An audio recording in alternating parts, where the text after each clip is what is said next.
Hey everyone, my name's Cameron, and wow, do I have a story for you? I'm 25, and lately my life's been nothing short of chaotic. I work as a social media coordinator. It's not the most glamorous job, but it keeps the lights on. Well, most of them anyway. I was living with my parents and younger brother Jake in a pretty rundown house. It was small, falling apart, and had this weird smell that never seemed to go away. Still, it was home, or at least it used to be. Let me start by saying I've been pulling my weight around the house for as long as I can remember. I pay a good chunk of the bills, buy groceries, and even handle most of the house repairs when things break down, which is pretty often. You'd think they'd appreciate me a little for all that, right? Well, not exactly. Every time I walk into a room, my mom, Caroline, makes sure to remind me that I'm somehow not good enough. "Cameron, when are you going to get a real job?" She says, as if managing online campaigns and content isn't real work. Apparently, unless I'm a doctor or a lawyer, nothing I do counts in her eyes. Every time I try to defend myself, she hits me with, "If it was a real job, you'd have your own place by now." Yeah, okay, Mom. Then there's Jake. He's 24 and we've never really gotten along. He has this superior attitude, like he's better than me just because he has a few thousand followers on Instagram. He barely lifts a finger to help around the house. Guess who picks up the slack? Yep, me. But does anyone care? Not a chance. So, my 26th birthday was coming up, and even though I knew things at home were tense, I was still a little excited. Call me naive, but I thought maybe, just maybe, this year would be different. I saved up and got myself a cake from this fancy bakery downtown, thinking we'd at least have a small celebration. I sat down with my mom and dad, Steve, a few days before to talk about it. "Hey, comma, I was thinking we could do something for my birthday this weekend," I said, trying to keep my hopes in check. You know, maybe just hang out, have some cake. Mom didn't even look up from her magazine. "We'll see, Cameron. We might have plans." Plans? On my birthday? I should have known something was up, but I didn't want to believe it. I thought I was overreacting. Maybe they just hadn't thought about it yet. Fast forward to my birthday, and I was feeling pretty good. I went to work, got a bunch of happy birthdays from my coworkers, and treated myself to a new shirt. I thought maybe, just maybe, I'd come home to a little surprise, maybe a card or a small celebration. But when I pulled into the driveway, my stomach dropped. All my stuff was piled on the front lawn. Boxes, bags, clothes, everything I owned was thrown out there like garbage. I got out of the car, my heart racing, and ran up to the porch. There they were, Mom, Dad, and Jake, standing there like it was some kind of intervention. "What's going on?" I asked, my voice trembling. Mom stepped forward, her expression cold. "Cameron, it's time for you to move out. You're not welcome here anymore." I just stood there, frozen. Move out? On my birthday? What kind of twisted joke was this? I looked at Dad, hoping he'd step in and say something to stop this insanity. But he just stared at the ground, hands in his pockets like he couldn't even bear to look at me. Where am I supposed to go? My voice cracked, and I hated how desperate I sounded. That's when Jake chimed in, smirking like he was enjoying every second of this. "Maybe you should have thought about that before being such a burden." I was the one paying most of the bills, buying groceries, and keeping this dump from collapsing. How was I the burden? I looked back at Mom, begging her for some kind of explanation, something that made sense. "It wasn't enough," she said, her voice sharp. "We need the space, and frankly, you need to grow up. That was it. No empathy, no second chances, just cold, brutal indifference." Tears welled up in my eyes, but I refused to let them see me cry. "Can I at least get my things?" I asked, barely able to keep my voice steady. "They quote all packed," she said, waving a hand toward the boxes on the lawn like it was no big deal. "You should go now. That was it. Happy birthday to me, right?" I started loading up my car, my hands shaking as I threw my belongings into the trunk. I wanted to scream, cry, and ask them how they could be so heartless. But I didn't. I just kept moving, trying to hold it together. As I loaded the last box, I turned back to them one last time. Why today? Why on my birthday? I could barely get the words out. Mom didn't even blink. "Consider it our gift to you, independence." And just like that, I was gone. On what should have been a day of celebration, I found myself driving away from the only home I'd ever known, with no idea where I was going. I ended up at a dingy motel, spending my birthday alone, surrounded by my hastily packed things. As I stared at the ceiling, I couldn't help but wonder how the people who were supposed to love me could be so cruel. That night, I made a promise to myself. I'd never rely on them again. No matter how hard things got, I'd pick myself up, because clearly I was on my own now. After getting kicked out of my parents' house on my birthday, I spent the night in that dingy motel, trying to process what had just happened. The more I thought about it, the less sense it made. I kept replaying the scene in my head. Mom's cold expression, Jake's smug grin, Dad's complete indifference. It wasn't just the fact that they'd thrown me out that hurt, but the realization that they didn't care. That was the worst part. But feeling sorry for myself wasn't going to help. I woke up the next morning determined to figure things out. There was no way I could afford to stay in that motel long term. I needed a plan fast. I went to work even though my head wasn't really in it and tried to stay focused. It wasn't easy. Every time I zoned out, I thought about how I had no home to go back to. But I didn't have a choice. Rent or no rent, bills still needed to be paid. My boss, Sarah, picked up on my mood pretty quickly. She's sharp like that. A few hours into the day, she walked over to my desk and gave me that look, the kind that says she knows something's wrong. Cameron, can we talk for a minute? She asked, leaning on the side of my cubicle. I knew I couldn't keep it together much longer, so I just nodded and followed her into her office. Once we sat down, I let everything spill out. How my family had kicked me out, how I was living in a cheap motel, how lost I felt. Sarah didn't say anything at first. She just listened, which, to be honest, was more than my family had ever done for me. When I finished, she let out a deep breath. "Why didn't you tell me sooner? You've been working so hard, but I could tell something was off." I shrugged, feeling embarrassed. I didn't want to drag my personal life into work. She gave me a sympathetic smile. "I get it, but listen, I've got a spare room at my place. It's not fancy, but you're welcome to stay there until you get back on your feet." I blinked, not sure I'd heard her right. "Wait, are you serious?" "Of course," she said with a nod. "I've been in tough spots before, and you're one of my best employees. I'd hate to see you burn out." I didn't even know how to respond. Relief washed over me, and for the first time in days, I felt like I wasn't completely alone. "Thank you," I whispered, trying not to get too emotional. "I don't know how to repay you, She waved it off. "Just keep doing good work and take care of yourself. That's all the repayment I need, That same day, I packed up my things from the motel and moved into Sarah's guest room. It was small, but it was warm, clean, and quiet. Everything I needed right then.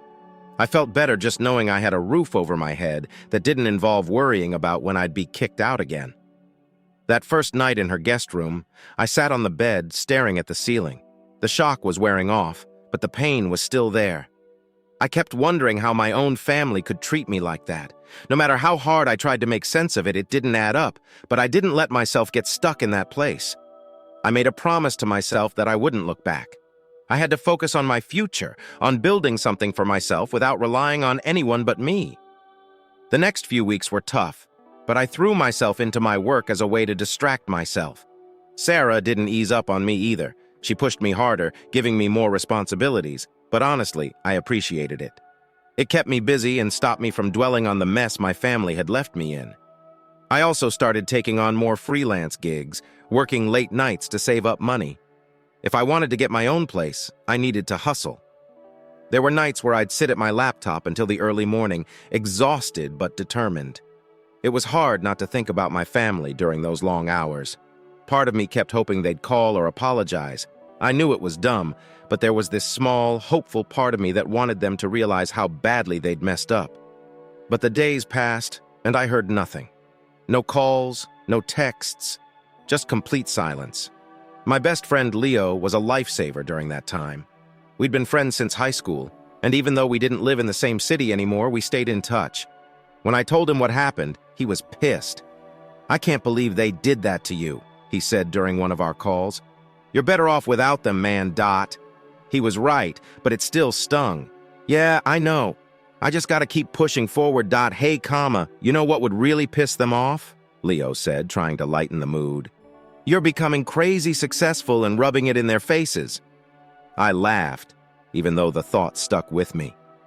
I didn't want revenge, but the idea of proving them wrong was pretty satisfying. Not just for them, but for me.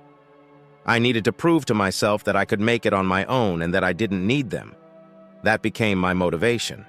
I worked harder than ever, and little by little, things started looking up. My freelance gigs were picking up, and my designs were getting noticed by bigger clients. I started saving more money, and for the first time in a while, I felt like I was moving forward. Then, a couple of months later, Sarah pulled me into her office with a huge grin on her face. "Cameron, I've got some good news for you. How does the role of lead social media strategist sound?" With a raise, of course. I was speechless. "Are you serious?" "Dead serious," she said. "You've been doing amazing work, and I think it's time to recognize that." I couldn't believe it. I had been working my ass off, and now it was paying off in a big way. "Thank you," I managed to say, still in shock. "You V earned it," she said, smiling. "But don't get too comfortable. This means more responsibility." I didn't care about the extra work. I was ready for it. I'd been working toward this moment, and it felt like everything I'd been through was finally leading somewhere good. With the promotion and my freelance gigs stacking up, I was finally in a position to start looking for a place of my own. It wasn't just about getting my own apartment, though. It was about taking back control of my life. For so long, I'd felt stuck. Stuck under my family's expectations, stuck under their roof, stuck in their judgment. But now I was free. I was making my own choices, building my own life. I didn't need anyone's approval anymore, and that felt incredible. A few weeks later, after getting my promotion, I found myself sitting on the edge of a big decision. I'd been working non-stop, saving as much as I could, and now I was in a place where I could finally move out of Sarah's guest room and into a place of my own. But as I was starting to get things together, life, of course, threw me another curveball. One random afternoon, my phone buzzed while I was working. I thought it was just another work email, but when I glanced at the screen, I saw the last name I ever expected to see: Jake, my brother. I hadn't heard from him or my parents since they'd kicked me out, so seeing his name made my stomach turn. I hesitated, part of me not wanting to answer, but curiosity got the better of me. I picked up the call. "Hey," I said, trying to keep my voice neutral. "Cameron, it's me," Jake replied, sounding different. His usual cocky tone was gone. "I need your help." I raised an eyebrow, already feeling the familiar anger bubbling up inside me. Jake? Asking me for help? The same guy who watched while Mom and Dad threw my stuff out on the front lawn? "Yeah, no, what do you want?" I said, trying to keep my tone steady, but there was no way I could hide my frustration. He sighed. "It's Dad. He lost his job and Mom's spending is out of control. We're in a really bad spot, There it was, the real reason for the call. It wasn't about making amends or even caring about me. It was about money, like it always was. I clenched my jaw, fighting back the emotions rushing through me. Part of me wanted to tell him to go to hell, but another part, the stupid part, still felt that pull of obligation. They were my family, after all. Or at least they used to be. Let me get this straight, I said, my voice sharper than I intended. "You're calling me now, after months of nothing, because you need money?" "It's not just that," Jake said quickly. "We're in a really bad spot, Cameron. You know how Mom is. She's been spending like crazy, and Dad's not handling the job loss well. I don't know what to do." I took a deep breath, trying to keep calm. "That sounds like your problem, Jake. Not mine, Come on, we're family," he said, sounding desperate for the first time in years. I paused, the words family hanging in the air. Family doesn't throw you out on your birthday. Family doesn't ignore you for months and then come running when they need something. But I wasn't about to let them use me again, "You made it clear where I stand with you guys," I said, my voice firm. "Don't call me again." Then I hung up. As I set the phone down, I felt a strange mix of emotions: anger, sadness, and relief. It felt good to stand up for myself, but it also stinks that it had come to this. But one thing was clear: I wasn't going to let them drag me down anymore. That chapter of my life was closed, and it was time to focus on my future. After hanging up on Jake, I thought that was the end of it. I had drawn the line, stood up for myself, and I was ready to move on. But life has a funny way of throwing unexpected punches, just when you think you've got everything under control. A few weeks had passed since that call. Work was going great. I'd saved up enough to start looking for my own apartment, and I finally felt like I was in a place where I could breathe again. The weight of everything that happened was slowly lifting off my shoulders, and for the first time in months, I was starting to feel free. But just when I was beginning to feel like my life was settling down, my family showed up, literally. It was a regular Thursday afternoon. I was knee-deep in a new project, fully focused, and in the zone when my doorbell rang. I didn't think much of it at first. I'd been ordering stuff online for work, so I figured it was just another package being delivered. But when I checked the camera feed on my phone, my heart sank. Standing on my front porch were my parents, Caroline and Steve, and Jake. I felt my stomach twist. I hadn't seen them since they threw me out on my birthday, and now, out of the blue, they were at my door. A flood of emotions hit me all at once: anger, frustration, confusion. What could they possibly want? I took a deep breath, trying to steady myself before opening the door. The last thing I wanted was to let them back into my life, but curiosity got the better of me. As soon as I opened the door, Mom pushed past me like she owned the place, not even waiting for an invitation. She immediately started looking around my apartment with this calculating look on her face, like she was taking stock of everything. "Wow, Cameron," she said with a fake smile plastered on her face. "You've done pretty well for yourself." I just stood there, stunned. Jake followed her in, looking a little uncomfortable but not saying anything, and Dad shuffled in last, his hands in his pockets like he didn't know what to do with himself. "What are you guys doing here?" I asked, trying to keep my voice steady despite the growing tension in the room. "We, quote, here to talk about living arrangements," Mom said, her fake smile never wavering. I blinked, completely confused. "What?" Dad cleared his throat awkwardly. "We think it's time for the family to come back together. You've got all this space and, well, we're struggling right now." I almost laughed. Was this some kind of joke? After everything they put me through, they thought they could just walk back into my life like nothing had happened? "You're joking, right?" I asked, my disbelief clear in my voice.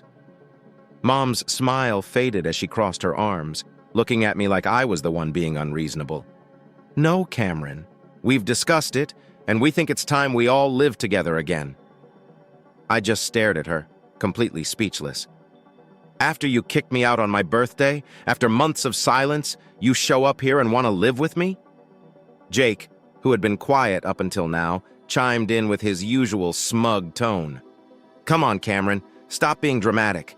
That's all in the past. That's when I felt my blood boil." "All in the past? You guys threw me out of the house like garbage. You left me with nowhere to go, no support, and now you think you can just walk back into my life?" Mom's expression hardened. "We gave you the push you needed," she said coldly. "Look at you now. You're successful. You should be thanking us." I couldn't believe what I was hearing. They were actually trying to take credit for my hard work and for everything I had accomplished since they kicked me out. "So what?" I snapped. "You think you can just show up, claim credit for my success, and move in here? This is my home, not yours." Dad tried to play peacemaker, stepping forward with his hands out. "Cameron, be reasonable. We're in a tough spot, and we thought it'd be nice for the family to come back together. You have plenty of space here." I shook my head, my frustration building with every word they said. "No, you're only here because you need something from me. You didn't care when I was struggling or when I needed help. Now all of a sudden, you want to be a family again because you need a place to stay?" Mom's face twisted with anger. "We're your family, Cameron. We sacrificed for you. Everything you have is because of us. That's when I lost it." "Sacrificed what exactly?" I snapped, my voice rising. "You kicked me out on my birthday. You didn't help me when I was homeless. You didn't even care enough to check if I was okay. I've built this life on my own without any help from you. You don't get to just walk in here and claim anything." Jake rolled his eyes and muttered, "God, stop being so selfish. We're just asking for a little help." That word, selfish, was the final straw. "Selfish?" I spat. "You want to talk about selfishness? How about throwing your own son out of the house with nothing? How about ignoring me for months and now showing up because you screwed up your own lives? That's selfish, Jake, not me." Dad stepped forward again, his voice softer now, almost pleading. Please, Cameron. I took a deep breath, trying to calm myself down. No, you don't get to do this anymore. You don't get to use me. Mom's eyes narrowed as she crossed her arms again. Fine, if you want to be difficult, we'll take legal action. We have rights, you know. I couldn't believe what I was hearing. Legal action? On what grounds? This is my house, Dot. We quote, I'll find something, she said, her voice filled with venom. Don't push me, Cameron. I let out a bitter laugh. Go ahead, try. But let me make one thing clear. This is my house. You have no right to it. You're not moving in, not now, not ever. Dot. There was a tense silence. I could see the anger and frustration building in their faces, but I didn't care. I wasn't backing down. Finally, I walked over to the door and opened it wide. Dot, get out, I said, my voice steady. For a moment, they just stood there, unsure of what to do, but I held my ground, waiting for them to leave. Mom huffed and shot me a look full of hatred before marching out the door. Dad followed her, looking like he wanted to say something but didn't. Jake shook his head, muttering something under his breath, but he didn't argue. Once they were gone, I closed the door and leaned against it, taking a deep breath. My heart was still racing and my hands were shaking, but I felt a strange sense of relief. I wasn't going to let them take advantage of me anymore. Not now, not ever. For the first time in a long time, I felt like I had control over my life. The house was quiet, peaceful even, and I realized I'd made the right decision. I was done being their backup plan. They made their choices, and now they had to live with the consequences. I wasn't going to let their mess become mine, but deep down, I knew this wasn't over. Mom's threat of legal action lingered in the back of my mind. I didn't think they had a leg to stand on, but I couldn't shake the feeling that they weren't done trying to weave their way back into my life. A few days later, I got a call from Leo. I hadn't told him about the latest family drama yet, but he's one of my closest friends, and I needed his advice. Lucky for me, Leo's a lawyer. Hey, comma man, he said when I picked up. You free to talk? I've been thinking about your situation. Yeah, comma, what's up? I replied, feeling a little anxious. Well, comma, I did some digging, Leo said, his tone turning serious. Turns out your parents are in a deeper financial mess than you thought. They've been dodging taxes, and there's a mountain of debt piling up. They're not just struggling, they're desperate. My heart sank. This was worse than I expected. So what do I do? I asked, feeling that familiar weight of stress settling in. We need to protect you, Leo said. They might not have much of a case, but people do stupid things when they're desperate. We should file for a restraining order to make sure they can't harass you anymore. You've got enough evidence with their threats and showing up at your house. It's time to take legal steps. A restraining order. It sounded extreme, but I knew Leo was right.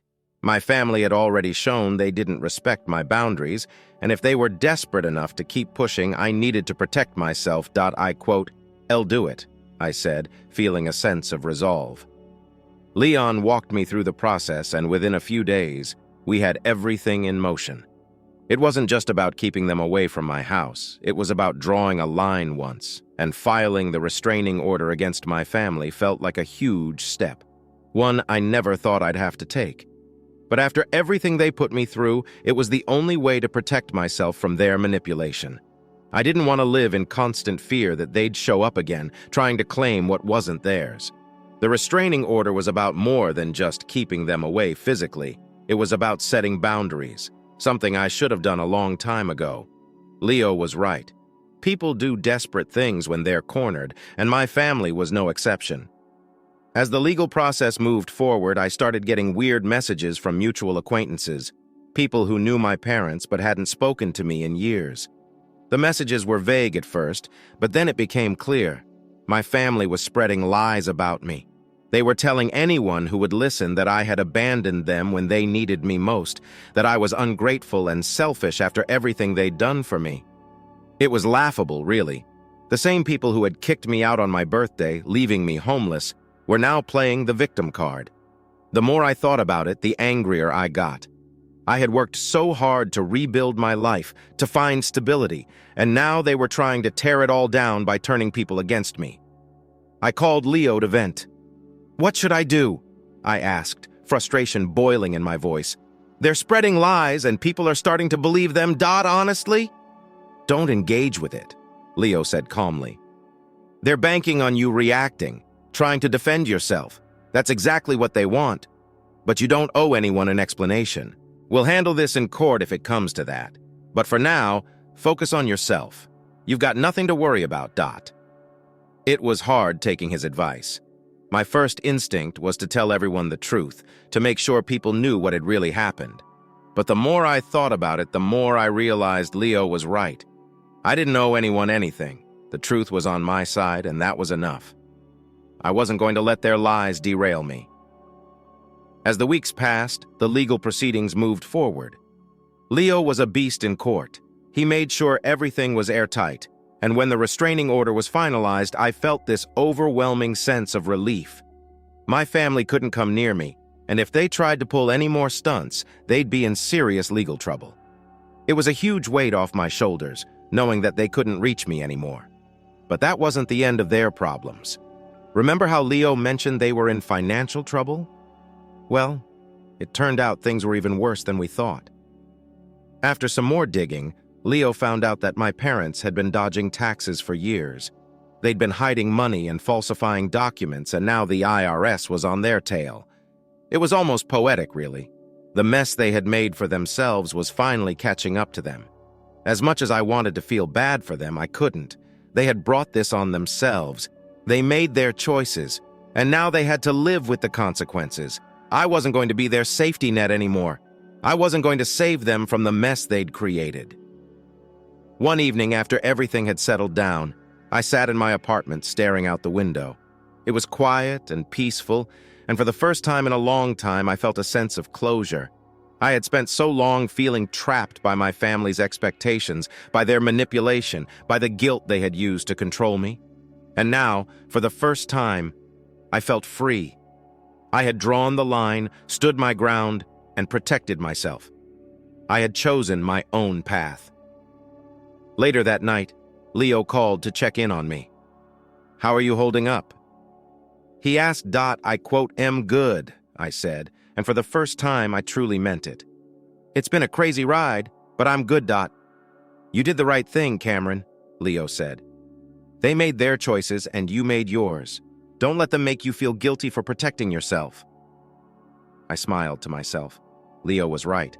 I had spent so long letting my family control how I felt, letting their opinions and judgments weigh me down. But now, I was finally in control of my own life, and it felt damn good. I kept working hard, kept saving, and before long I had enough to buy a really nice apartment, one that was truly mine. No more living in someone else's space, no more feeling like I was on the edge of being kicked out. This was my place, my sanctuary. I thought back to the moment I stood in front of my family, refusing to let them walk all over me again. I realized that was the turning point. I had stopped being the Cameron who was always trying to please everyone, always bending to their will, and started being the Cameron who looked out for himself. It wasn't an easy change, but it was necessary.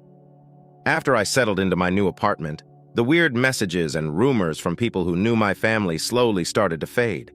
People had their opinions, but I didn't care anymore.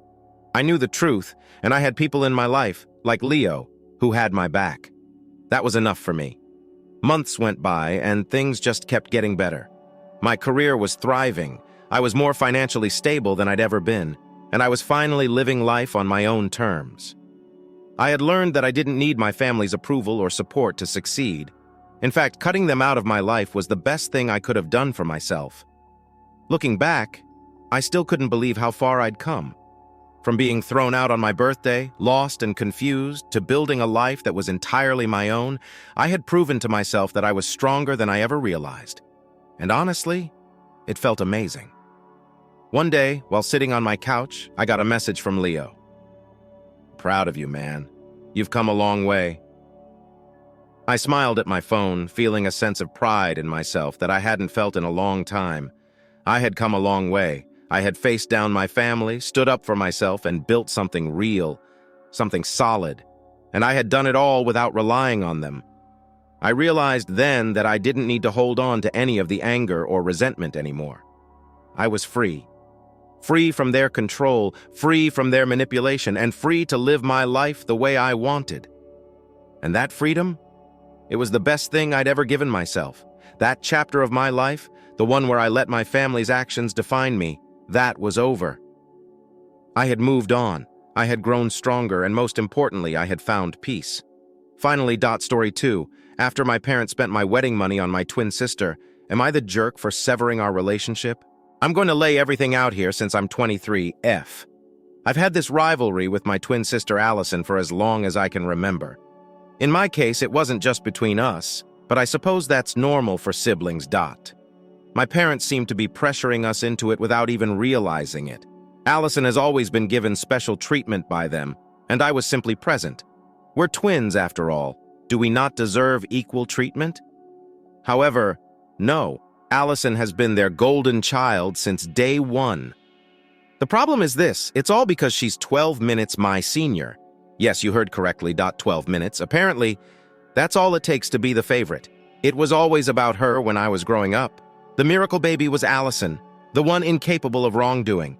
She always received the credit, even though I wasn't a bad kid or anything. It was like, "Oh, honey, you tried your best," whenever she received a C on an exam. However, I recall that one time in elementary school, I won a significant prize for a science fair project that I worked really hard on, and I received an A, barely a nod.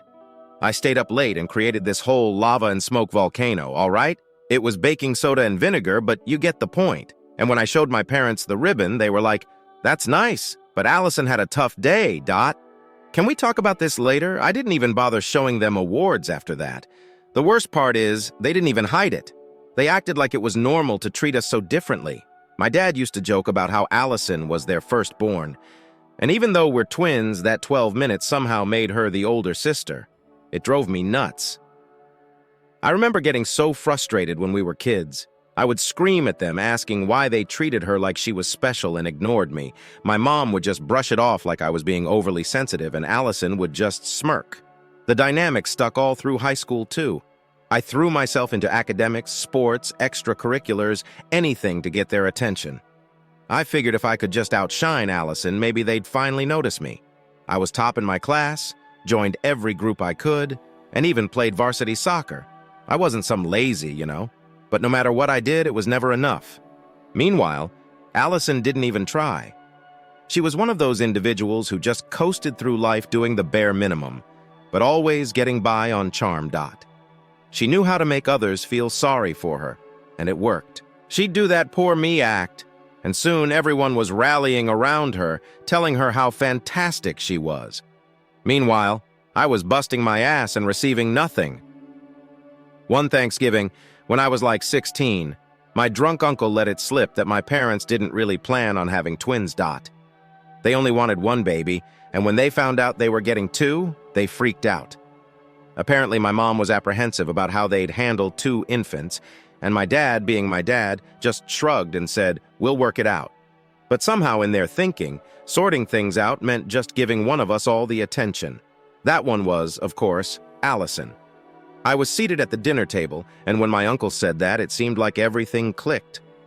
All those years of wondering why they didn't care about my successes, everything made sense. They didn't want me as a kid. Allison was. I believe I stopped attempting to win them over at that point. I put myself first and stopped giving a damn about what people thought of me. I received full scholarship acceptance to a prestigious business school after high school. I was my class valedictorian. Allison, on the other hand, ended up attending a traditional college after barely making ends meet. For me, graduating was a big event. Like, it took me years of hard labor to get that place. And I was really pleased with myself. You would assume that writing would have made my parents proud. Nope. They did not attend the event at all. My mother responded, "We can't make it, sweetie, and I will always remember that. We must assist Allison in leaving her dorm." Another smack in the face was all it was, but I was accustomed to it by then. Allison was usually the first. I believe I secretly hoped they would wake up and see how unjust they were. However, that never took place. Allison had a massive party for all of her friends on our 21st birthday, and my parents covered the venue, the catering, and everything else for me. I received a $50 gift card from them. I didn't even make an effort to attend her celebration. It was excessive. I sat in the corner like an afterthought because I couldn't bear to be in the same room as everyone else who was swooning over her. By that time, we were both back at home. After graduating, Allison was essentially doing nothing but sitting around the house because she was unable to find employment. I was working really hard and making plans for the future when I was an intern at this large company. However, that didn't matter to my parents. They were more concerned with Allison's job hunt than with my professional life. The moment I learned about the wedding fund was the tipping point for me. My grandmother, God bless her, after she went away, she left Allison and I money for our weddings. She was aware of my parents' treatment of us, so she made sure we each received the same amount. What did my parents do, though? They used my portion to pay for Allison's wedding. They make advantage of my inheritance. The funds intended for my future were spent on her. It wasn't until my uncle revealed the truth to me during Thanksgiving dinner. While intoxicated, he continued to talk about how costly Allison's wedding had been and how my parents had to take money out of both of our wedding accounts to pay for it. I was enraged. I wasn't even asked. As like I didn't exist, they just spent my money on Allison. I addressed my parents about it the next day. I hoped they would offer to put things right or apologize. Rather, they simply shrugged and promised to reimburse me, in due course. I was upset, but they didn't seem to get it. In fact, according to my dad, Allison needed it more. You quote, more accountable. It will come to you. I was finished when I heard him say that. I packed my things and left without giving it a second thought. I didn't leave in a big show or anything, but it was obvious that I couldn't continue living in a home where I was treated as though I didn't exist. All I wanted was to vanish from their life, just like they had always done to me.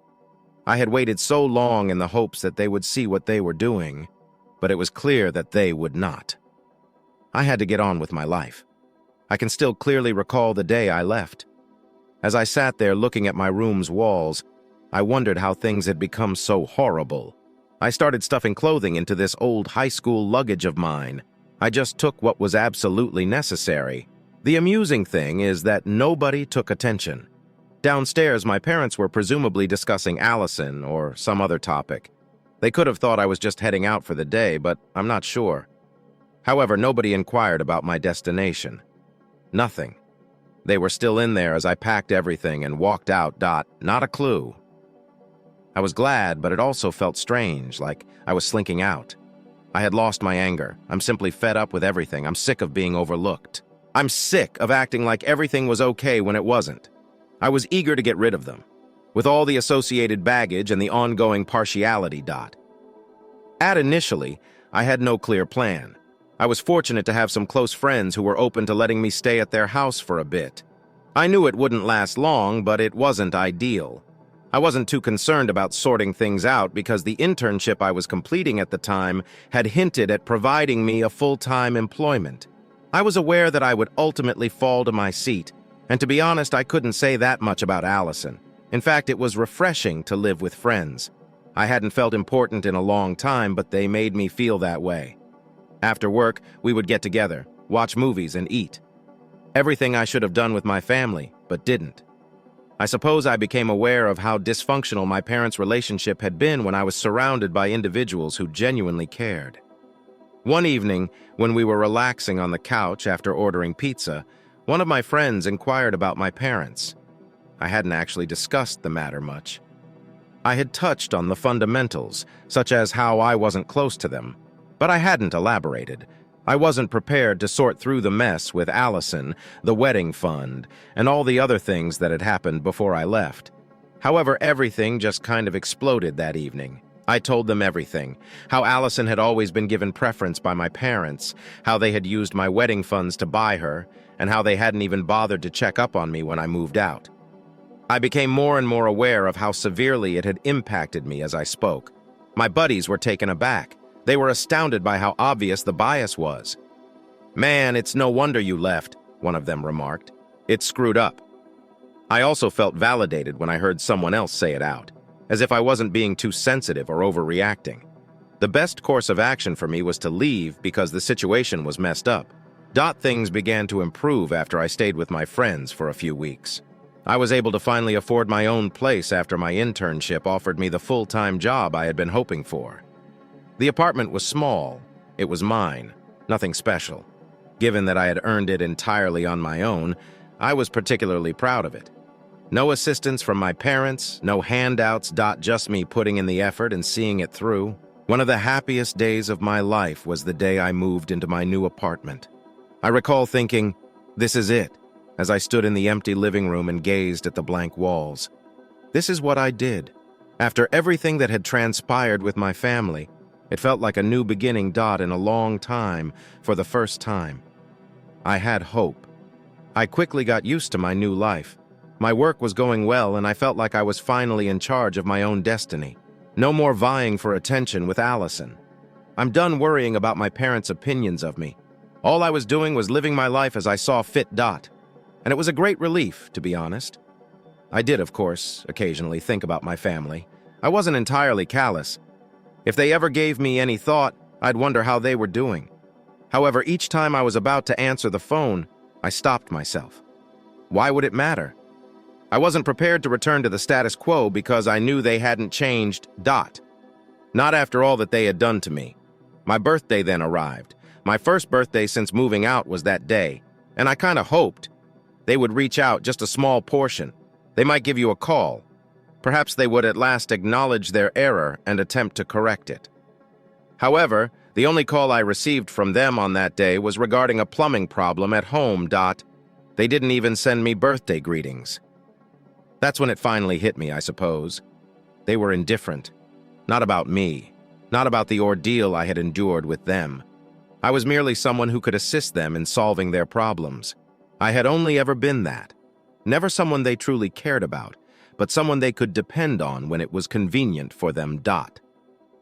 Then I promised myself something. I had had enough of being pulled down by them. I'd managed without them, and I'd manage without them too. I had my friends, my job, my apartment, everything I needed, and I didn't need their approval to feel good about my life.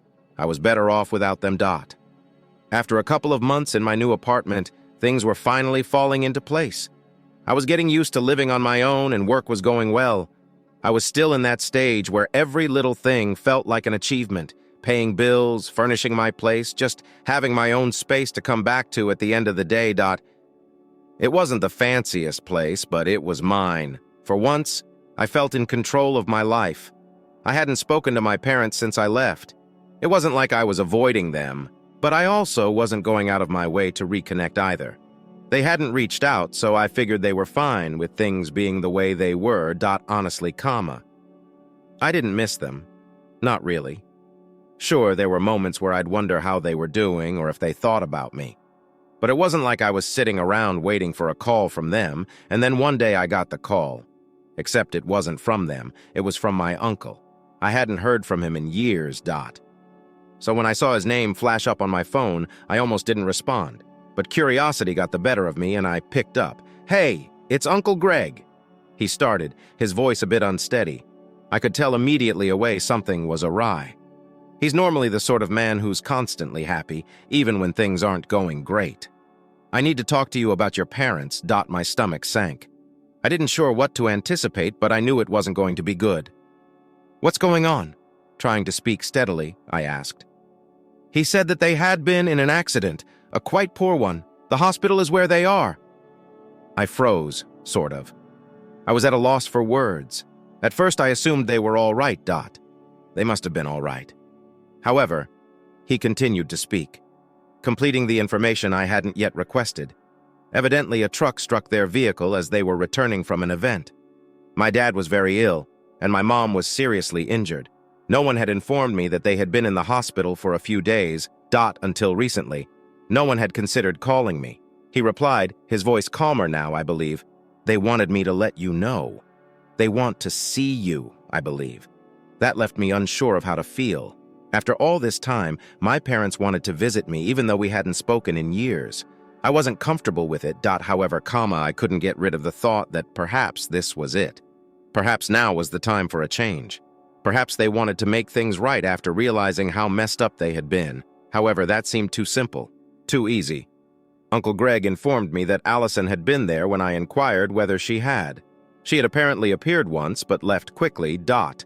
She didn't want to spend too much time apart from her stepchildren because she was occupied with her new family. Normal Allison, making stuff about her all the time. The really bad news is this. Allison declined to assist after learning that they lacked health insurance. In addition to not wanting to pay the expenses herself, she didn't want to ask her wealthy husband for money so soon after the wedding.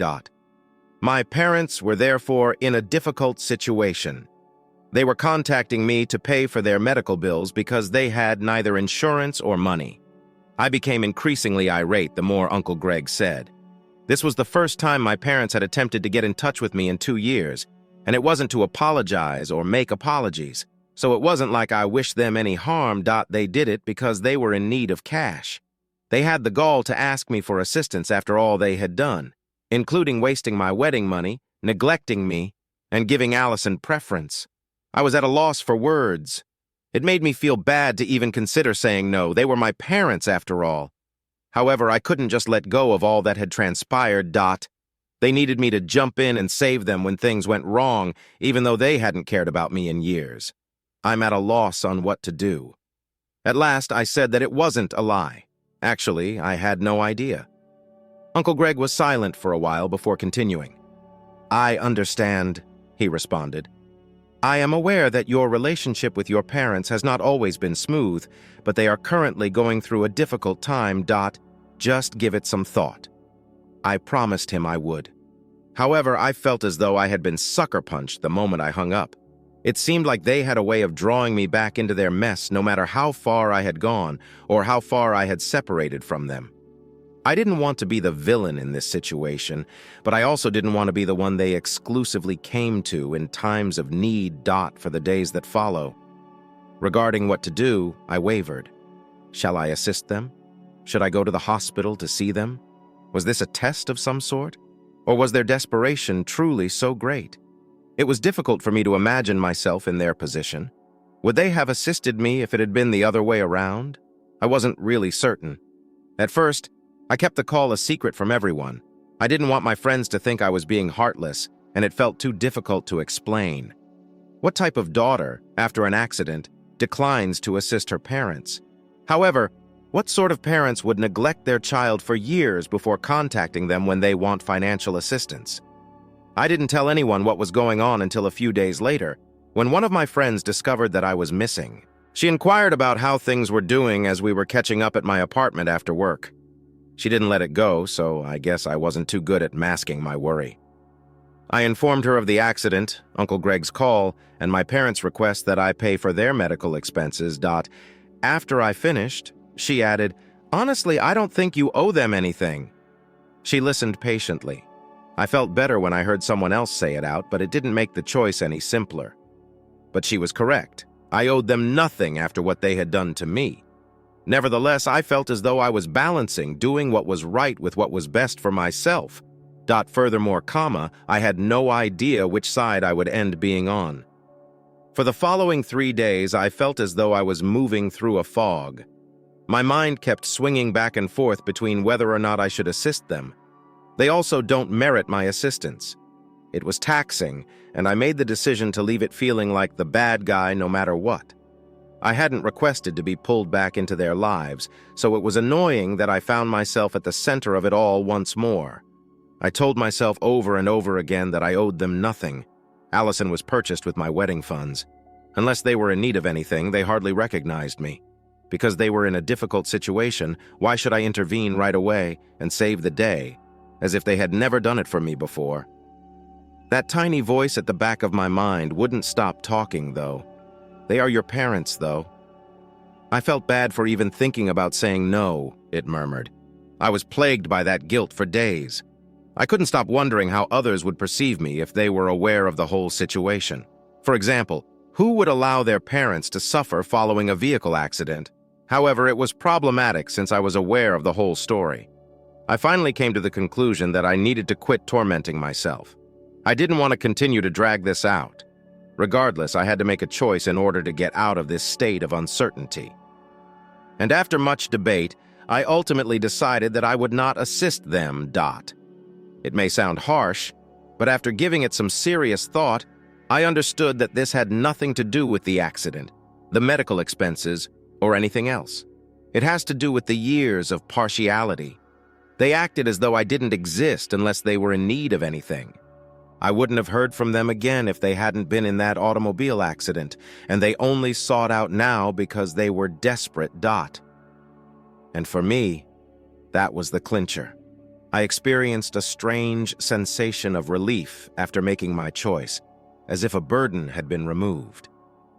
At least I was no longer caught in that never-ending cycle of indecision, even if I still didn't feel great about it. What I knew was that I was making progress. But I couldn't ignore them indefinitely.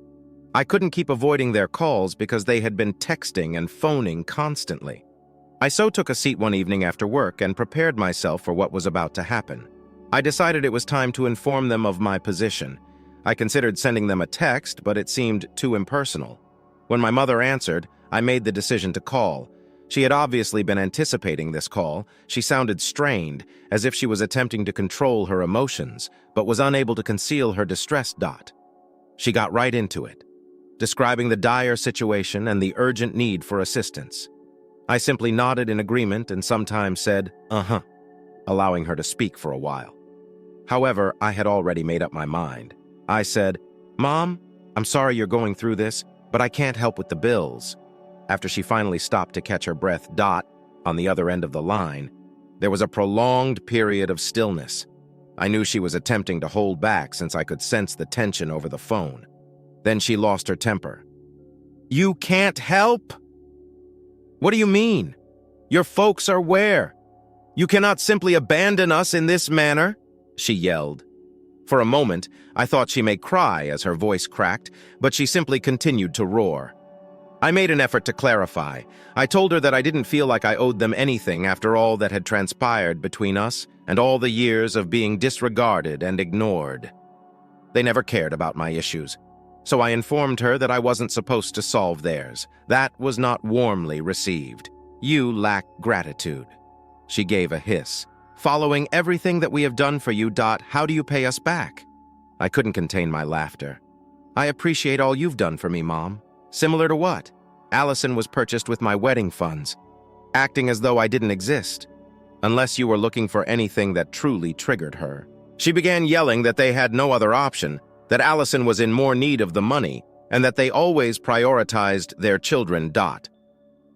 She seemed oblivious to the absurdity of her voice. I listened to her go on for a few minutes before realizing there was no use in fighting. I wasn't going to alter my viewpoint, and she wasn't going to see things my way. I simply let her to finish her tirade.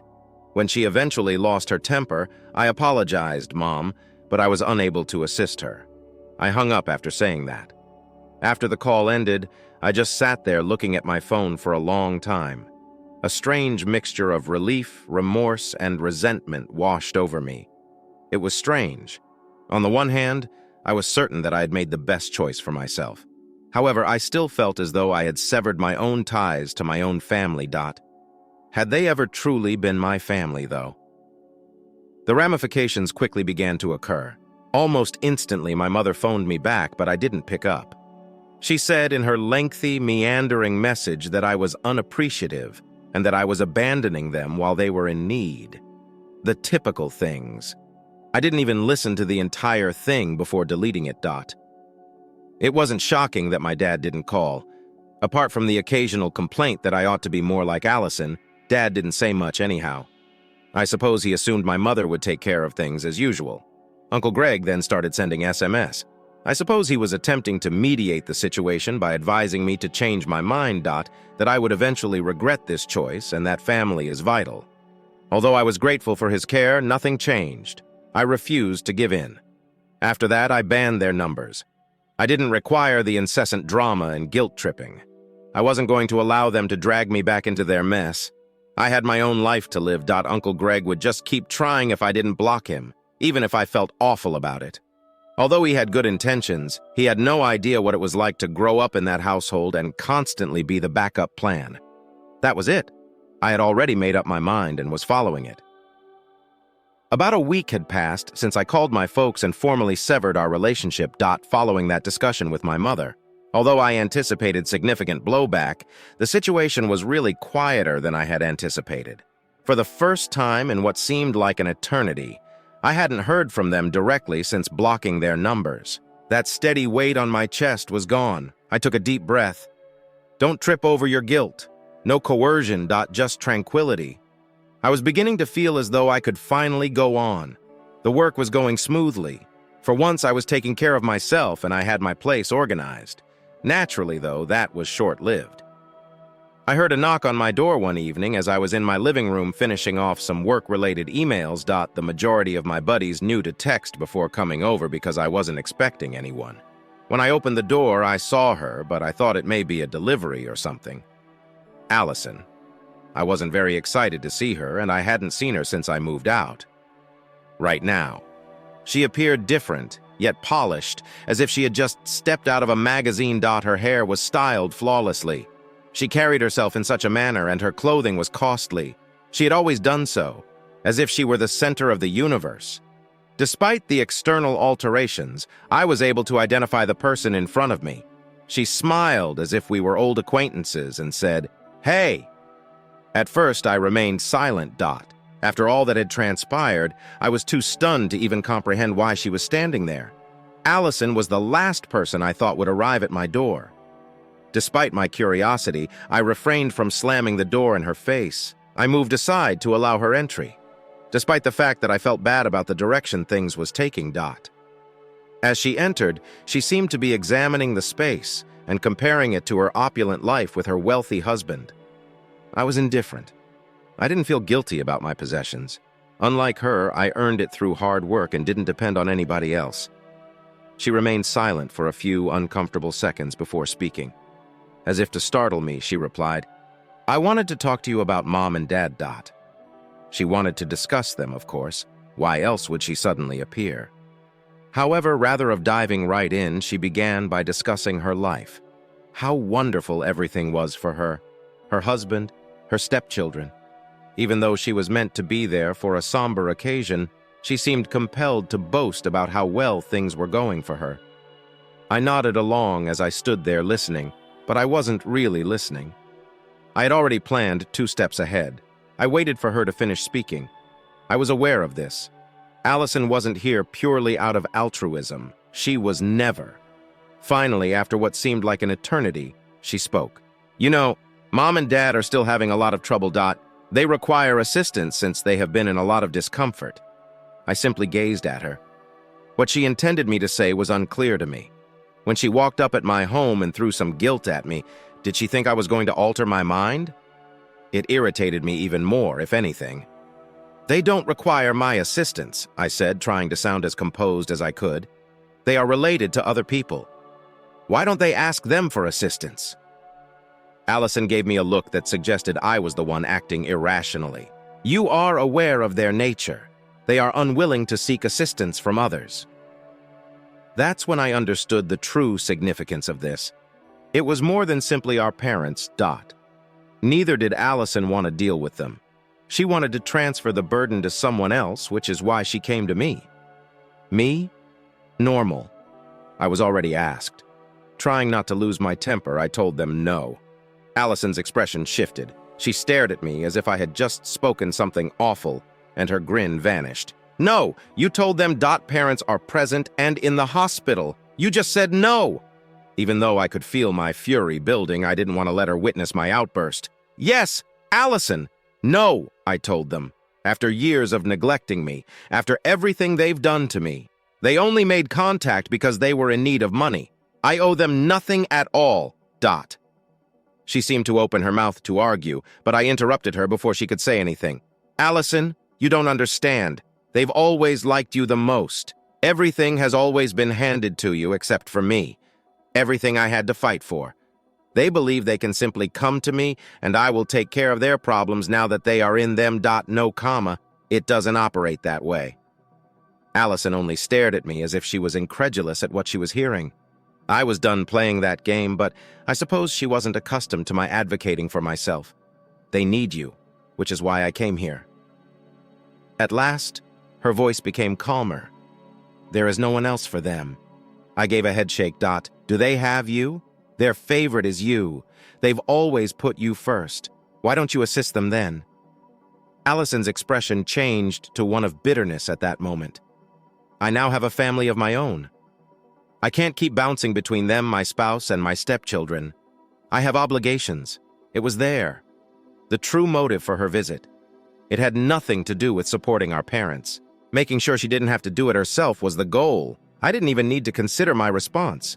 Then you know why I declined. Allison had nothing to say about that. She simply gazed at me, presumably attempting to use the circumstance to her advantage. However, I was no longer fooled by it, not at this moment. I simply assumed you'd be better than this, she said after standing there for a few more seconds. That nearly made me chuckle. Better than this. It was her intention to make me feel bad about finally defending myself. I responded, "Yeah, well," as I approached and held open the door. "I assumed you wouldn't ask me to tidy up your mess." Allison left without saying anything. She simply gave me one final glance before leaving. I exhaled deeply and shut the door behind her. I felt as though I had been suppressing it the entire time. I was done for the time being, even though I knew it wouldn't be the last time I heard from her or my parents. They could solve the problem without my help. In years, for the first time. To be honest, it felt pretty darn wonderful to feel in charge. Reddit, then. Is that me, the jerk, story 3? My family is large and rather complex in its own right. My father is 69 years old and my mother is 71. Over the years, they had 3 children, and I am one of them. The eldest was my brother. I was 6 years his senior. He was truly exceptional. He was the type of elder brother that everyone wished they had. Unfortunately, he passed away in a traffic accident when he was just 20 years old. We were all quite affected by it, and it was a great shock to our family. My younger sister, who is 10 years younger than myself, comes next. Our connection has always been different since she is much younger. Let's now discuss being a member of the family. My mother has a way of telling me that I wasn't planned, not explicitly, but in a sarcastic, oblique manner. She's said it enough times to make it quite obvious that they were taken aback by me. They have never explicitly expressed remorse for having me. However, it's difficult to avoid feeling a little unwelcome when you learn that you were an accident and somewhat of a burden. How does it feel to hear such a thing? It makes you wonder how much you're worth. I mean, it's difficult to ignore someone who treats you like a major annoyance. In spite of this, my older brother was a great source of support and an inspiration to me. To me, he was more than simply a brother. He was a hero and a guardian. He was always there to defend me, especially when I was being bullied. Unbelievably, those bullies were occasionally our parents. He also gave me great advice on how to defend myself. In addition to being protective, my brother was also a charming athlete. Due in part to his true likability and in part to his attractive appearance, he was immensely popular at school. People would genuinely tell him that he looked like a young Marlon Brando, which, when you consider it, is very awesome. He was a starter tight end in high school and proceeded to play football in college, where he was a standout backup in the late 1980s. On and off the field, everyone knew who he was. My brother embodied all I want to be. In contrast to our dad, who could be petty, strange, and manipulative, he was everything. My brother demonstrated his honesty, generosity, and strength. He motivated me to strive for and be better by setting an example that contrasted sharply with the bad traits I observed in my dad. Considering how diverse 2 members of the same family may be is odd. However, my dad and my brother were very different. I learned a lot about my goals and the type of person I aspire to be from that contrast. As I grew older, I came to understand my parents' dysfunction, which was both terrible and humorous. As a child, I frequently believed that my incomplete knowledge of the situation was the cause of the issue. Despite being the golden kid in many respects, my brother wasn't flawless. Not only did he receive consecutive C's in school, but he also lacked musical skill. My parents were fully on board with supporting him in spite of these flaws since he was attractive, gregarious, and an excellent athlete. They were determined to turn him become something exceptional. Even though he didn't do well in school or music, our parents poured money into activities like sports. For example, despite his distaste of and difficulties with piano and violin lessons, they purchased a piano just for him and covered all of his tuition. It was a different story when I entered the picture. They constantly treated me like an afterthought.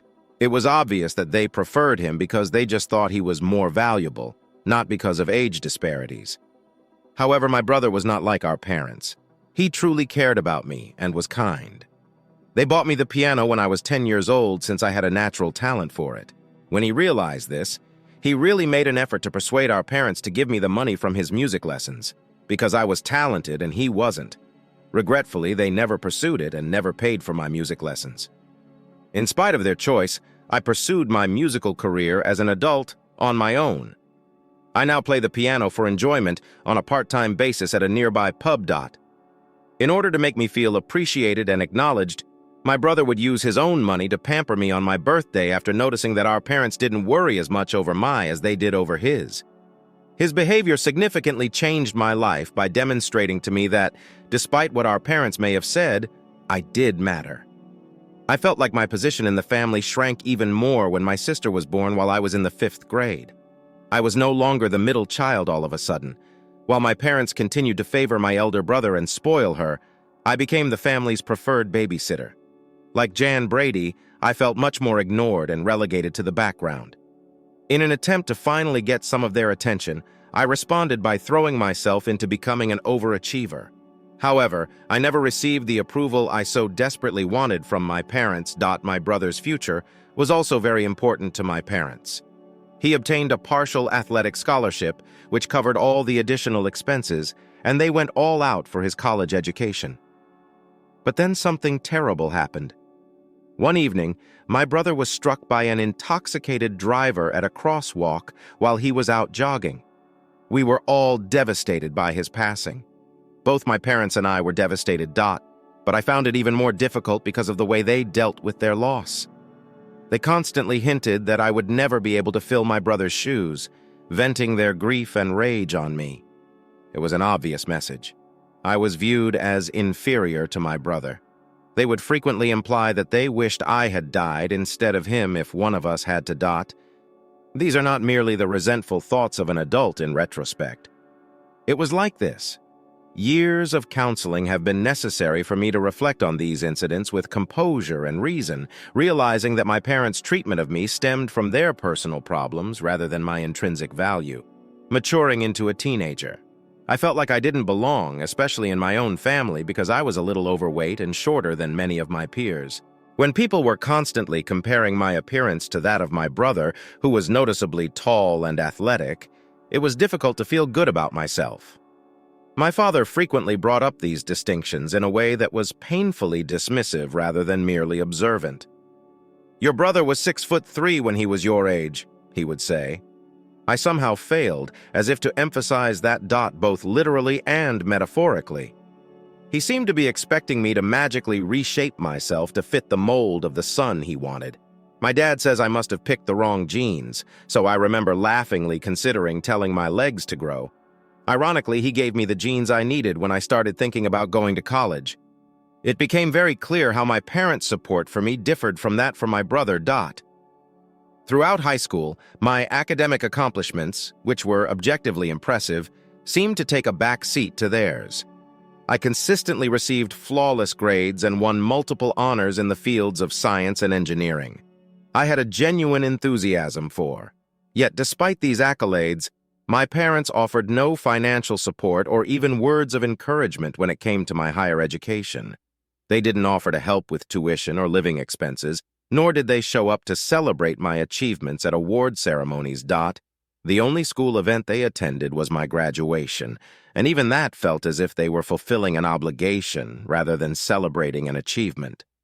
Their interactions with me were often tinged with a passive aggressiveness that could cut deep after years of striving and excelling academically.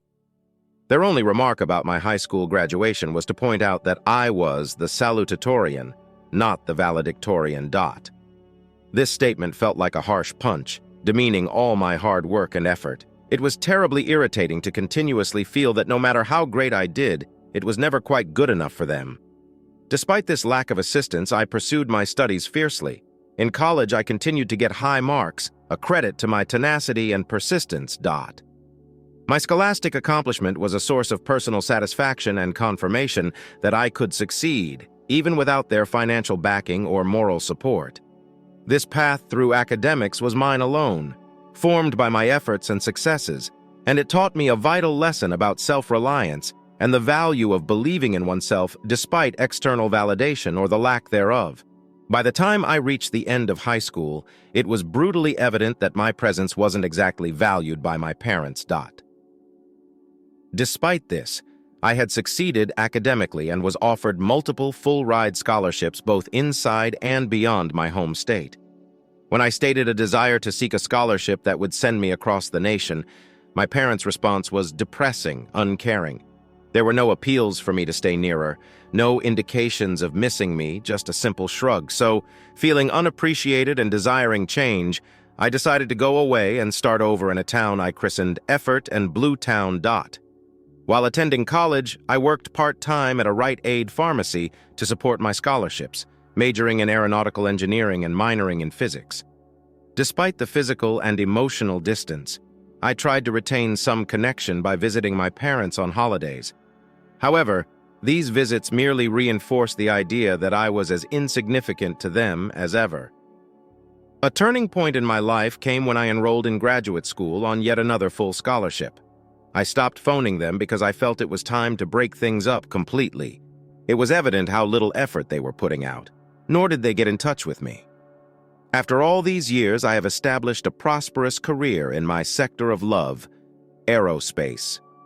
I make a good living from my house, 2 expensive cars, a motorbike, and an RV. My personal life has been secure and rewarding, even beyond monetary prosperity. My lovely wife, who fell in love with me long before I had any financial success, and I have been happily married for almost 20 years. She is now 40 years old, has a successful literary career of her own, and has been a partner who genuinely appreciates and encourages me. My parents' lack of interest in me contrasts sharply with our existence together. Ironically, they have just recently begun to get in touch with me once more, maybe as a result of hearing about my accomplishments. However, their prior lack of interest and support laid the groundwork for our relationship, or lack thereof, long ago. Through my path, I have learned the value of perseverance, self-reliance, and relationships built on true care and respect for one another. Currently with my own family, a 4-year-old girl and a 5-year-old boy. Because of my own background, I have a very clear pattern for what not to do as a parent. My parenting approach has been greatly impacted by my experiences, and I'm dedicated to making sure my kids always feel loved and appreciated. My sister's life, meantime, changed course.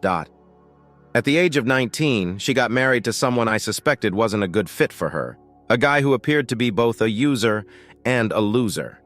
Even though I wasn't yet at the height of my financial prosperity, my parents were true to form and didn't think twice about throwing her a magnificent wedding. I was doing well enough already. The customary coldness toward my family was evident during the wedding, which I attended. No one paid any attention to my growth, not only in size. I was over 6 feet tall and in excellent form after having a growth spurt at the age of 20, but in life as well. I didn't hold back and showed my support for my sister in spite of the cold reaction. I gave her a wedding present of $5,000. After a family member told her about my private sessions, she asked me to play the piano at her wedding. Many of the attendees were thrilled with my performance and gave me back slaps and congratulations. That is, everyone save my parents. My sister's marriage, regrettably, did not endure.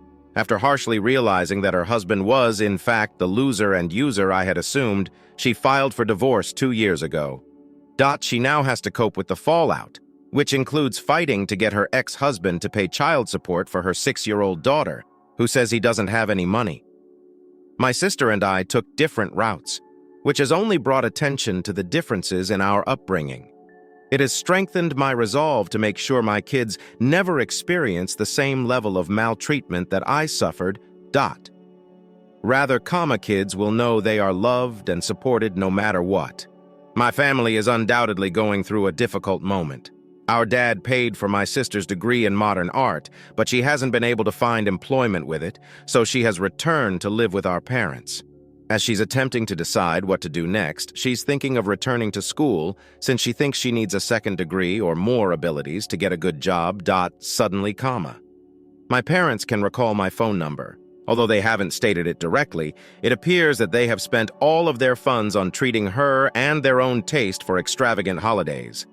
They now act as though it is my responsibility as the older brother with the money to step in and pay for it.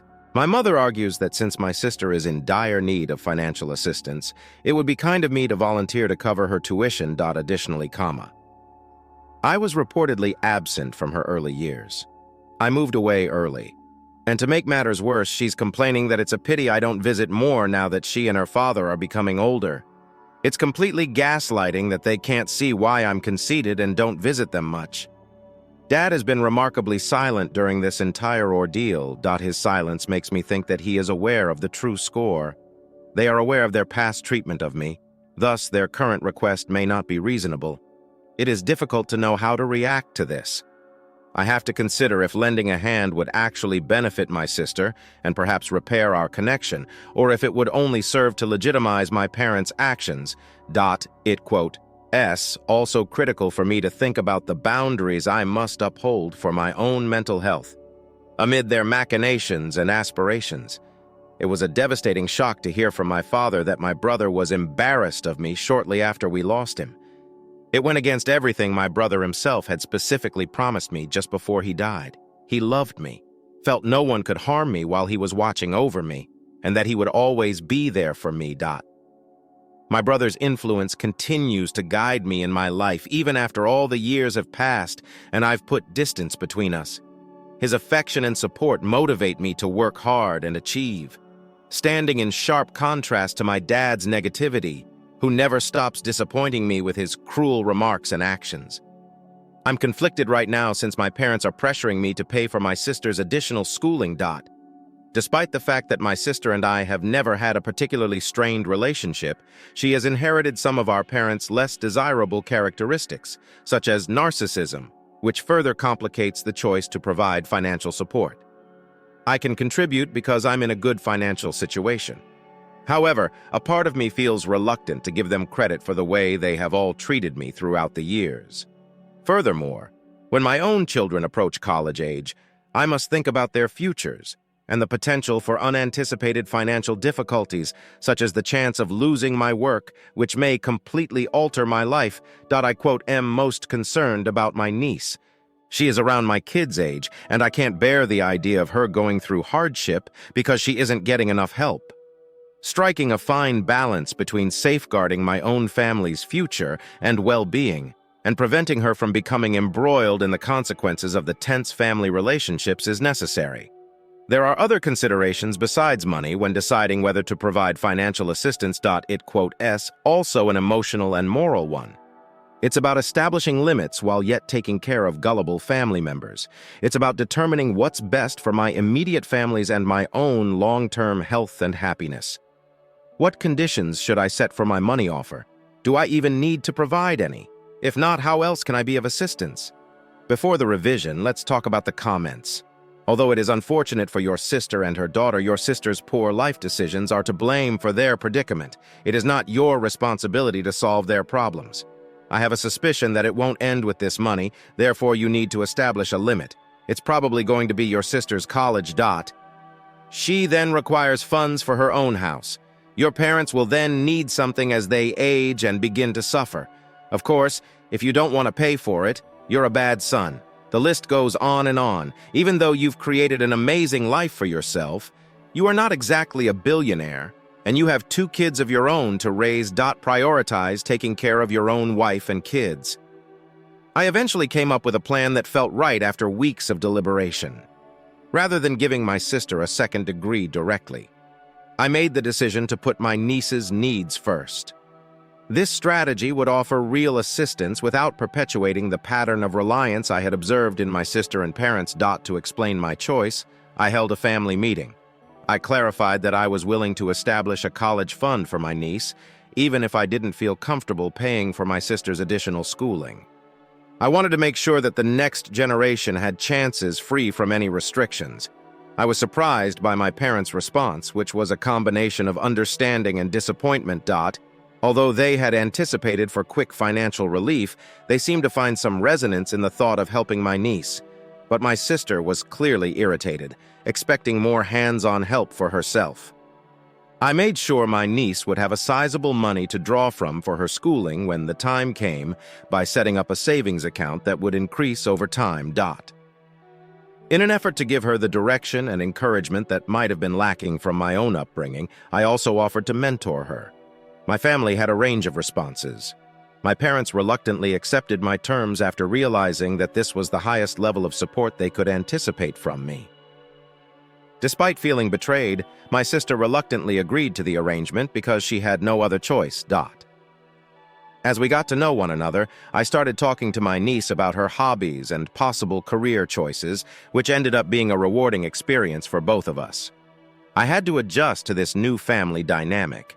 In addition to helping me control my family's expectations, I discovered that establishing clear boundaries had also made me feel more at ease. I came to see that although I couldn't go back in time or fully mend the rifts in my family, I could positively influence the future. I was cautiously optimistic about the future as a result of these changes. Although my relationship with my sister and parents was still complicated, I had been able to support her in a way that was consistent with my values and had developed a deep bond with my niece. My resolve to be a different kind of parent and mentor, one who encourages and supports without encouraging dependency, was strengthened by this experience. I concentrated on fostering the good relationships in my life going forward, particularly with my wife and kids. And I discovered that this choice strengthened my position as a provider who considers the effects of his assistance. I maintained the boundaries that prioritized the welfare of my own family while remaining receptive to the prospect of repairing my relationship with my parents and sister. The final tale. I'm a 29-year-old woman who made the decision to relocate to a different state a short while ago after receiving an offer from my brother, who is 5 years my senior. Until I could find a place of my own, he thought it would be wonderful if I lived with him and his wife. At first, it sounded pretty cool that they didn't have any strict rules for me when I moved in. In order to feel like I was helping out around the house, I also started paying them some rent. But soon after I got there, things started to feel a little strange and uneasy. My brother and his wife would have this formal sit-down with me every Sunday. They wanted to discuss my efforts to better myself and the types of jobs I was seeking. I was under a lot of pressure because it felt like I was having a weekly review at work. Then, a week after I moved in, there was this one instance. I felt really invaded by that. They immediately entered my room, sat on the floor, and insisted on looking through my emails. I felt really uneasy because they wanted to see exactly which jobs I was applying for. They didn't seem to believe that I could manage my own job search, as though that wasn't sufficient. They also began making remarks about my way of life. They observed that my eating habits aren't the healthiest, and that I consume a lot of energy drinks. Then they started saying things that felt very judgmental, like I should work out more. Additionally, there were occasions when they would remember something I said casually and then turn it against me. I once said, for example, that I enjoyed riding a bike. They got upset that I hadn't gone out and purchased a bike yet, so they made a big deal out of it. They seemed to expect me to fulfill all of the things I mentioned in passing. After that, I was really looking forward to my job at the bank. The hiring process was taking too long, so I applied and hoped to hear back. I valued this job, but with everything else going on at home, waiting to hear back was stressful. Although I didn't anticipate it when I first moved in, living with them began to feel like I was constantly being watched and evaluated. Originally intended to be a supportive and short-term arrangement, it has instead become something that constantly makes me uneasy. I was able to secure employment at a nearby steakhouse after moving in with my brother and his wife. I frequently had to work double shifts because of the job's long hours. As a result, I frequently arrived home late at night, sometimes as late as 1:30 a.m. I wasn't a big drinker despite the demanding schedule. But once or twice a week, I would have a beer to relax after such demanding shifts. I never even drank the entire beer. It was merely a way for me to unwind after a difficult day. But my brother and his wife also objected to this. They snooped around my room and found out that I occasionally drank beer. They claimed to be searching for a misplaced glass, but in the process they learned about my after-work drinks. They reacted strongly. They demanded an intervention, as they put it. They said they believed I had a drinking problem and sat me down to discuss their concerns. I didn't agree with them at all. I knew I wasn't drinking in a way that was harmful. The conversation didn't stop at the beer. It developed into a full-fledged criticism session about all the things in my life that they didn't like. They even recorded our talk without telling me, and later they sent the recording to other family members. This felt like a huge invasion of my privacy and trust. Things escalated when another brother of mine and his wife came to town for a wedding. The family used this as an opportunity to sit me down again, and everyone piled on with more criticism. It was really overwhelming and hurtful to be attacked like that by my own family. Despite all this, I tried to get past it and move on, but it was definitely a lot to handle. Things calmed down for a bit. After all that family drama, I finished training for a new banking job, which is a work-from-home position, so I've been staying in a lot because of the workload.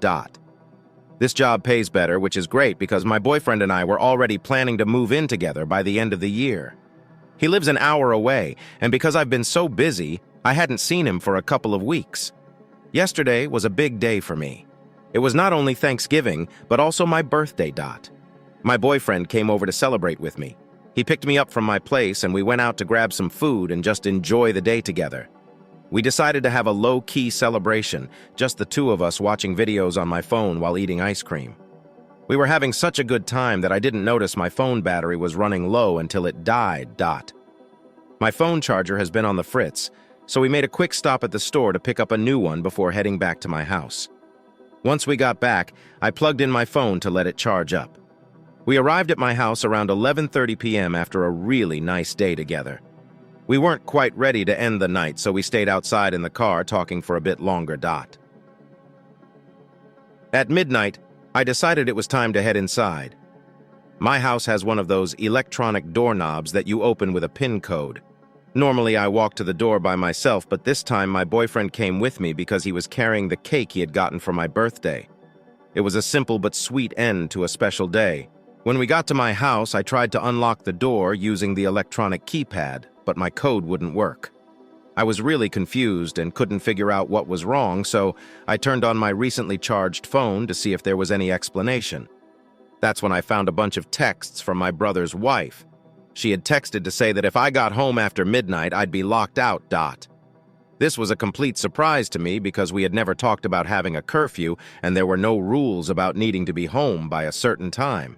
In fact, when I was working at the restaurant, I came home later than midnight all the time with no way to get into the house. My partner and I were stuck thinking out what to do next. We ended up needing to locate a motel to stay in, but since it was Thanksgiving, practically every place was already occupied. We finally got a place, but it cost us $300 and we didn't get situated until approximately 3 a.m. The initial idea was for my boyfriend to go back to his apartment after leaving me off, and then return the next day to take me to my grandma's for a Thanksgiving feast. But after the motel trouble, I had nothing with me. No change of clothing, no toothbrush, not even anything to remove my makeup with. The next day, I was so unhappy and anxious that I ended up having a panic attack and spent the entire day weeping in my boyfriend's car. We both looked a mess and felt bad, so we didn't go to my grandma's for Thanksgiving after all. This whole incident made me incredibly unhappy. While I realized that my brother and his wife might not enjoy it when I arrive home late, it would have been much better if they had talked to me about their thoughts and expectations. Shutting me out without any previous conversation didn't seem fair or logical. So it was meant to be a pretty great day for me. It was Thanksgiving and also my birthday. I made plans to see my granny and the rest of my family, which I was really looking forward to. But something incredibly unexpected and horrible happened that absolutely ruined everything. My brother and his wife decided to lock me out of the house, and they only gave me less than an hour's warning. The most detrimental aspect? My phone died, therefore I was unable to see the message they sent, so I didn't even notice their warning. The fact that they did this on such a significant day felt really harsh. All of my preparations were derailed as I was unable to enter my home and prepare to see my relatives. As I sit here, I wonder whether I'd done something terribly wrong without recognizing it, or if this kind of lockout is typical. I thought their response was very excessive, but my brother's wife hasn't responded to any of my texts, so I'm not sure why.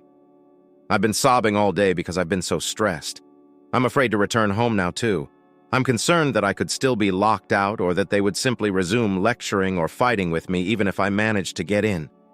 I can't stop wondering what would have occurred if my partner hadn't been at the door with me. What if my phone's battery was nearly dead and he had already left? We were at the door, and I could have had to sleep in my car. Since I was just wearing light clothing and it was chilly outside, I was shivering. I haven't returned home yet since I'm so terrified and nauseous from the stress. I'm unsure about how to respond to this circumstance or what I ought to do next. Any guidance would be much appreciated. Before the update, let's talk about the comments. You have to go immediately. This is really poisonous.